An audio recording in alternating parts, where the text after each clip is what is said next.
Assalamualaikum friends, welcome to Njfcreations. இன்னைக்கு நம்ம சேனல்ல ஸ்டஃப்டு நான் பார்க்க போறோம் friends. பாருங்க, பார்க்கவே எவ்வளவு சாஃப்ட்டா இருக்கு பாத்தீங்களா? சூப்பரா இருக்கு பாருங்க. இந்த மூணு வச்சிருக்கேன் பாத்தீங்களா? மூணு விதமா சுட்டது. ரெண்டு விதமா வளர்த்து ட்ரை பண்ணது. இப்போ நம்ம இது எப்படி செய்யறதுன்னு பார்க்கலாமா? நான் இன்னைக்கு 1/2 கிலோ மைதா மாவு எடுத்துர்க்கேன். அதுக்கு 1/2 டம்ளர் வெதுவெதுப்பான பாலில் 1 ஸ்பூன் அளவுக்கு ஈஸ்ட் 1 ஸ்பூன் அளவுக்கு சுகர் சேர்த்து மிக்ஸ் பண்ணி விட்டு வச்சிடலாம். அது அப்படியே ஆக்டிவேட் ஆகணும். அதனால் கொஞ்சம் நேரம் அப்படியே இருக்கட்டும்.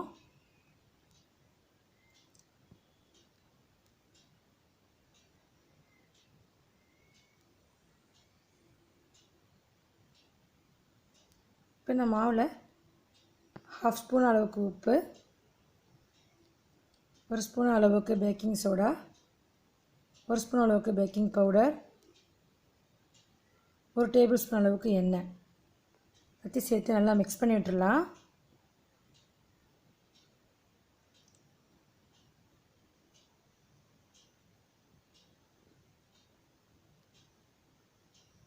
இப்போது நம்ம ஆக்டிவேட் பண்ண வச்சுருந்த ஈஸ்ட்டை பார்க்கலாம். நல்லா ஆக்டிவேட் ஆகிடுச்சு. இந்த மாதிரி நுரைச்சி வந்திருக்கணும். இப்போ நம்ம இந்த மாவு கூட சேர்த்து நம்ம நல்லா பிசைஞ்சிக்கலாம். கொஞ்சமாகவே தண்ணி ஆட் பண்ணிக்கோங்க, ஏன்னா மாவு ரொம்ப தண்ணியாக இருக்கக்கூடாது, கொஞ்சம் கெட்டியாக தான் இருக்கணும். நல்லா கையை அழுத்தம் கொடுத்து பிசையணும். ஒரு 5 நிமிஷமாச்சும் நல்லா பிசைஞ்சிக்கோங்க. ஏன்னா மாவு இந்த பதத்தில் இருக்கணும்.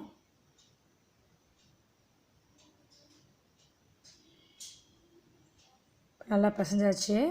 இப்போ இதுக்கு மேலேயே கொஞ்சமாக ஆயில் சேர்த்து நம்ம வச்சிடலாம்.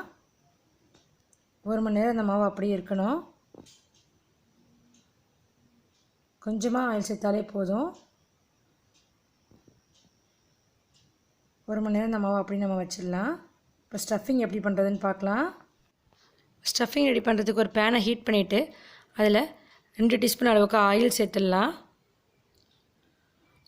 ஆயில் ஹீட் ஆகணுன்னே அதில் 1/2 டீஸ்பூன் அளவுக்கு ஜீரகம் சேர்த்துக்கலாம். 1/4 டீஸ்பூன் அளவுக்கு பெருஞ்சீரகம் சேர்த்துக்கலாம்.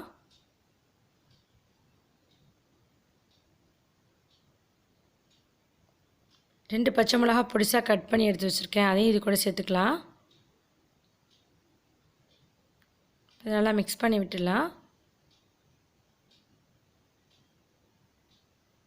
இப்போது 3 வெங்காயம், மீடியம் சைஸ் வெங்காயம் பொடிசாக கட் பண்ணி எடுத்து வச்சுருக்கேன், அதையும் இது கூடவே சேர்த்துக்கலாம்.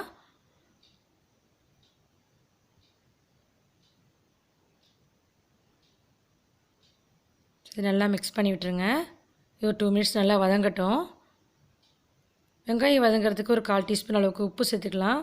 உங்களுக்கு சீக்கிரமாகவே வெங்காயம் வதங்கிடும்.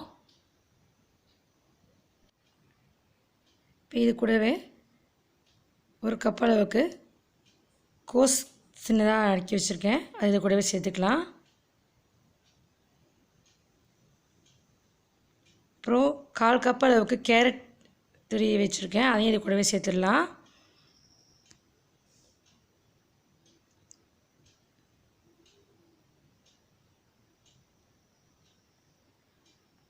ஒரு மீடியம் சைஸ் உருளைக்கிழங்கு எடுத்து தோல் சீவிட்டு அதையும் இந்த மாதிரி செதுக்கி வச்சுருக்கேன், அது கூடவே சேர்த்துடலாம். நம்ம வேக வச்சு சேர்க்குறத விட இந்த மாதிரி நம்ம அரிஞ்சு சேர்த்தோம்னா உங்களுக்கு இதிலே குக் ஆகிடும், நல்லாவும் இருக்கும் சாப்பிடும்போது. இதில் 1 டீஸ்பூன் அளவுக்கு இஞ்சி பூண்டு பேஸ்ட் சேர்த்துக்கலாம்.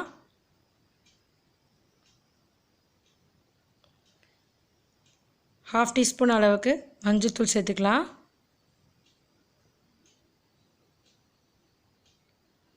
1/2 டீஸ்பூன் அளவுக்கு கரம் மசாலா சேர்த்துக்கலாம். சேர்த்து நல்லா மிக்ஸ் பண்ணி விட்டுடலாம். நல்லா வதங்கட்டும். தண்ணி எதுவுமே சேர்க்க வேணாம். ஒரு 5 மினிட்ஸ் நல்லா வதக்கிக்கோங்க. பாருங்கள் எவ்வளோ சூப்பராக வந்திருக்கு பாருங்கள். இப்போ இதில் லாஸ்ட்டாக மல்லித்தலை தூவிட்டு நம்ம ஸ்டவ்வை ஆஃப் பண்ணிடலாம். இப்போ நம்ம மாவை வளர்த்துடலாம். பாருங்கள் மாவு எவ்வளோ ரைஸாகி வந்திருக்கு பாருங்கள். இப்போ நாம் இதை ஒரு மீடியம் சைஸ் உருண்டைகளாக நம்ம எடுத்துக்கலாம்.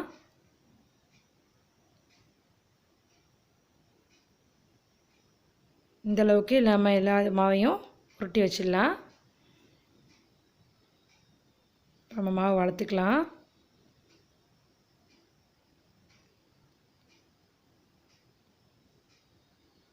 சும்மா மாவு சேர்த்துட்டு ரொம்ப மெல்லிசாவும் இல்லாமல் ரொம்ப மொத்தமாகவும் இல்லாமல் மீடியமாக வளர்த்துக்கணும்.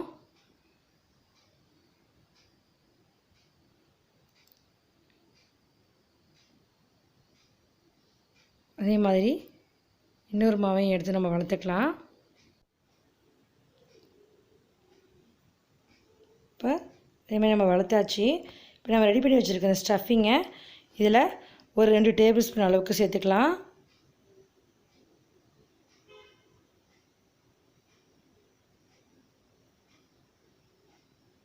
சேர்த்து இந்த மாதிரி வச்சுக்கோங்க. இப்போ இதுக்கு மேலேயே நம்ம ஏற்கனவே வளர்த்து வச்சுருந்த இந்த மாவை மேலே இந்த மாதிரி வச்சுக்கணும். வச்சுட்டு லைட்டாக அழுத்தம் கொடுத்துருங்க. தண்ணிலாம் எதுவும் சேர்க்க வேணாம். நீங்கள் இந்த மாதிரி லைட்டாக ப்ரெஸ் பண்ணாலே அது ஒட்டிக்கும்.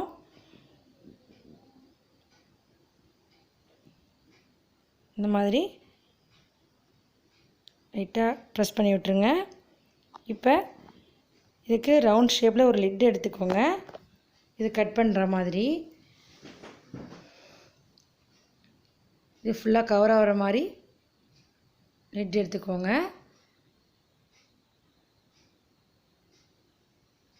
எடுத்து இந்த மாதிரி வச்சு லைட்டாக ப்ரெஸ் பண்ணிங்கனாலே போதும். ஓரம் ஃபுல்லாக தனியாக கட் ஆகிடும். ஓரத்தை நம்ம அப்படியே ரிமூவ் பண்ணிடலாம். நான் ரவுண்ட் ஷேப் லிட் எடுத்திருக்கேன். உங்கள்கிட்ட ஓவல் ஷேப்பில் இருந்துச்சுன்னா நீங்கள் அந்த லிட்டை கூட நீங்கள் எடுத்து இந்த மாதிரி ட்ரை பண்ணலாம். இப்போ நாம் இன்னொரு மெத்தட் பார்க்கலாம். நம்ம இந்த மாதிரி மாவு வளர்த்துட்டு அதில் இந்த மாதிரி ஸ்டஃபிங்கை நம்ம சேர்த்துடலாம். சேர்த்துட்டு இந்த மாதிரி சுற்றிலும் நம்ம மோமோஸ் பண்ணுவோம் இல்லையா, அந்த மாதிரி சுற்றிலுமா மாவை எடுத்துக்கிட்டு இந்த மாதிரி சுற்றி விட்டு மாவை எடுத்துருங்க. தனியாக அதை கூட சேர்த்து வைக்க வேண்டாம். தனியாக அந்த மாவை தனியாக எடுத்துகிட்டு இந்த மாதிரி நீங்கள் லைட்டாக எடுத்து விட்டு கையாலே எடுத்து விட்டாலே வந்துடும். அப்படி இல்லைன்னா நீங்கள் பூரிக்கட்டையால் லேசாக தேய்க்கணும். ரொம்ப அழுத்தி தைச்சிடக்கூடாது. தைச்சா உள்ள இருக்கிற ஸ்டஃபிங்லாம் வெளியாகும். அதனால் லேசாக கையாலேயே ப்ரெஸ் பண்ணி விட்டாலே போதும். கட்டை வச்சு தைச்சிங்கன்னா நீங்கள் லேசாக தைச்சிக்கோங்க.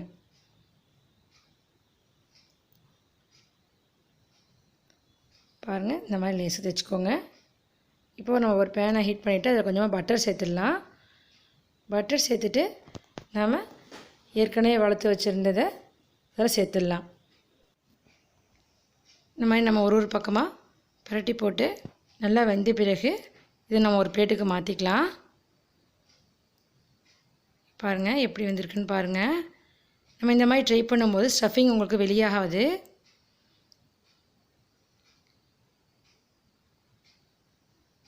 நல்லா வெந்துருச்சு. இப்போ நாம் இதை ஒரு பிளேட்டில் மாற்றிடலாம். இப்போ செகண்ட் டைப் பார்க்கலாம். நம்ம இதே மாதிரி வளர்த்து வச்சுருந்ததை இதில் ஃபஸ்ட்டு நம்ம சேர்த்துடலாம். சேர்த்தாச்சு. இப்போ நம்ம பிரட்டி போடும்போது நம்ம அடுப்பில் காட்டணும். அதுக்கு ஒரு ஸ்டாண்டில் நம்ம இதை சேர்த்து டேரெக்டாக அடுப்பில் காட்டிடலாம். இதை ஃபுல்லாக சுற்றி சுற்றி விட்டு காட்டும்போது நல்லா வெந்துடும். இந்த ஸ்டாண்டு இல்லை அப்படின்னா நீங்கள் தவாலையே ட்ரை பண்ணலாம்.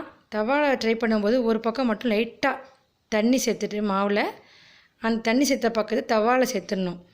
அது தவாலே அப்படியே ஒட்டிக்கும். அது கொஞ்சம் வெந்த பிறகு தவாவோடையே சேர்த்து நீங்கள் அப்படியே காமிச்சிங்கன்னா உங்களுக்கு நல்லா வெந்துடும். பாருங்கள் எவ்வளோ சூப்பராக வெந்திருக்கு பாருங்கள். இப்படி பரட்டி போட்டு நல்லா வேக வச்சு எடுத்துகிட்டு லைட்டாக நம்ம மேலே பட்டர் அப்ளை பண்ணிடலாம்.